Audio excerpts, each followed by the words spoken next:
TikTok राही मशहूर होने वाली आयशा बेग उदों मुसीबत विच फस गई जब 14 अगस्त ਨੂੰ ਉਹ ਆਪਣੇ ਫਾਲੋਅਰਸ ਦੇ ਨਾਲ ਦੂਜੇ ਮੁੰਡਿਆਂ ਨਾਲ ਵੀ ਟਿਕਟੌਕ ਵੀਡੀਓਜ਼ ਬਣਾ ਰਹੀ ਸੀ। ਹਜੂਮ ਨੇ ਉਹਦੇ ਨਾਲ ਨਾ ਸਿਰਫ ਬਦਤਮੀਜ਼ੀ ਕੀਤੀ ਬਲਕਿ ਬੁਰੀ ਤਰ੍ਹਾਂ ਨੋਚਿਆ ਵੀ।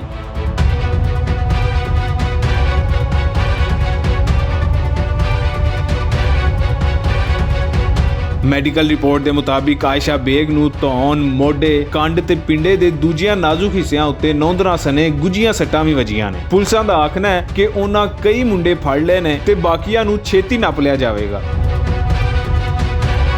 ਤਸਵੀਰ ਦਾ ਦੂਜਾ ਰੁਖ ਵੇਖੀਏ ਤੇ ਟਿਕਟੌਕਰ ਕੁੜੀ ਦੀਆਂ ਹਰਕਤਾਂ ਉੱਤੇ ਵੀ ਨਿੰਦਿਆ ਕੀਤੀ ਜਾ ਰਹੀ ਹੈ। ਲੋਕਾਂ ਦਾ ਆਖਣਾ ਹੈ ਕਿ ਜਿਹੜੇ ਕਪੱਤੇ ਮੁੰਡੇ ਸਾਰਾ ਦਿਨ ਸਲੈਂਸਰ ਕੱਢ ਕੇ ਇੱਕ ਪਹੀਏ ਉੱਤੇ ਮੋਟਰਸਾਈਕਲ ਚਲਾਉਂਦੇ ਰਹੇ, ਵਾਜੇ ਵਜਾ ਕੇ ਲੁਕਾਈ ਦਾ ਜੀਣਾ ਹਰਾਮ ਕਰਦੇ ਰਹੇ, ਉਹਨਾਂ ਨੂੰ ਆਇਸ਼ਾ ਬੇਗ ਹੋਰੀ ਫਲਾਈਂਗ ਕਿੱਸਾਂ ਦੇ ਕੇ ਜਾਂ ਆਪਣੇ ਬੇਲੀ ਰੈਂਬੋ ਨਾਲ ਜੱਫੀਆਂ ਪਾ ਕੇ ਕੀ ਉਮੀਦ ਦਿਲਾ ਰਹੀਆਂ ਸਨ। ਬਹਰਹਾਲ ਭਾਵੇਂ ਟਿਕਟੌਕਰ ਕੁੜੀ ਦੀਆਂ ਵੀਡੀਓਜ਼ ਜਿੰਨੀਆਂ ਵੀ ਨਿੰਦਿਆ ਲਾਇਕ ਸਨ, ਪਰ ਉਹਨਾਂ ਮੁੰਡਿਆਂ ਨੂੰ ਕੋਈ ਹੱਕ ਨਹੀਂ ਕਿ ਉਹ ਇੱਕ ਕੁੜੀ ਉੱਤੇ ਕੁੱਤਿਆਂ ਵਾਂਗੂ ਕੁੱਦ ਪੈਣ।